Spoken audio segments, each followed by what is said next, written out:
Wrong doing تین قسم کی ہے. رانگ ڈوئنگ غلط کام، رانگ فل ایکٹس تین قسم کے ہیں، اور تمام محکموں کے جو اعمال اور افعال ہیں وہ انہی سے جنم لیتے ہیں.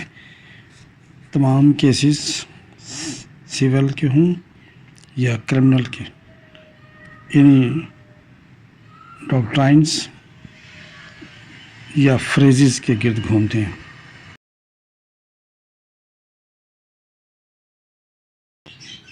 میلفیزنس، مسفیزنس اور نان فیزنس. میلفیزنس انٹینشنل ڈوئنگ ہے. پبلک آفیسر، پبلک آفیشل، ان کو کوئی اختیار نہیں ہے قانونی طور پر کسی بھی اسٹیچو کے تحت، کسی بھی اسپیشل یا لوکل لاء کے تحت، کانسٹیٹیوشن کے تحت، تو لیکن وہ کام کر گزرتے ہیں جس سے دوسرے شخص کو کیا ہوتا ہے، انجری یا لاس یا ہارم کاز ہوتا ہے. تو اس میں دیکھیں تو جتنے بھی ہمارے ڈپارٹمنٹس ہیں گورنمنٹ کے، وہ فعال کرتے ہیں بلا اختیار کام کرنا اور کسی کو نقصان بھی پہنچانا جس سے کسی کو ہارم یا انجری ہو، تو وہ میل فیزنس ہی کہلائے گا. اور دوسرا ہے مس فیزنس. میل فیزنس میں عرض کر دوں کہ ابھی ایک میرا لیکچر یوٹیوب پر چینل پر موجود ہے میرے، کہ واپڈا کے ڈسٹریبیوشن کمپنیز ہیں ڈسکوز، اس کا کیس اس میں ڈسکس ہوا ہے، جس میں ڈیمیجز فاضل عدالت عالیہ لاہور نے اس میں دیے ہیں ڈیمیجز، اسی پرنسپل میل فیزنس، مس فیزنس اور نان فیزنس کے تحت. تو وہ اس کا لنک ڈسکرپشن میں موجود ہے. اب آ جاتا ہے مس فیزنس. ایک لافل ایکٹ تو ہے، لیکن اس کو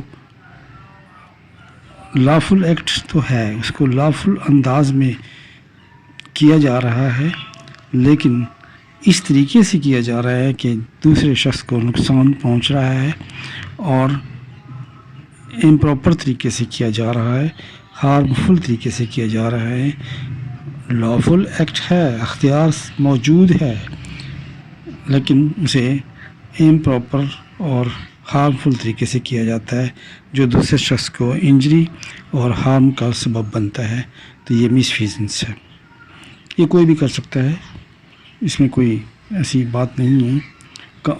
ایکٹ لافل ہے لیکن اس کو ہارمفل اور امپراپر طریقے سے کیا جاتا ہے، ان لافل طریقے سے کیا جاتا ہے کہ دوسرے کو نقصان کا سبب بنتا ہے. نقصان مالی بھی ہو سکتا ہے، جانی ہو سکتا ہے، اور کسی بھی قسم کا ہو سکتا ہے، ریپوٹیشن کو ہو سکتا ہے، پراپرٹی کو ہو سکتا ہے. تو یہ بھی ایک مس فیزنس بھی رانگ ڈوئنگ میں آئے گا. تیسرا آتا ہے نان فیزنس، کچھ نہ کرنا.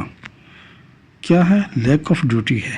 قانون کہتا ہے کہ ایسا کرنا ہے، لیکن کوئی شخص پبلک آفیسر یا آفیشل نہیں کرتا، اپنی ڈیوٹی سے کو پرفارم کرنے میں ناکام رہتا ہے. Failure to perform duty imposed by law, یہ ڈیوٹی آف کیئر ہے بھی کہہ سکتے ہیں لاء آف ٹارٹ میں. تو وہ اسے صحیح طریقے سے یا اس کو ادا ہی نہیں کرتا. فیلور ٹو ایکٹ اور perform duty imposed by law, تو ریفیوزل جس کی انلیگل ہے، لیگلی وہ اسے کرنے کا پابند ہے لیکن نہیں کرتا. سلیکنیس ہے، یا اس کا انٹینشن غلط ہے، تاکہ دوسرے کو نقصان پہنچے. تو یہ میل فیزنس، مس فیزنس اور نان فیزنس، یہ بڑے اہم پرنسپلز ہیں، فریزز ہیں، ڈاکٹرائنز ہیں لاء کے، یہ تمام کیسز پر اپلائی ہو سکتی ہیں.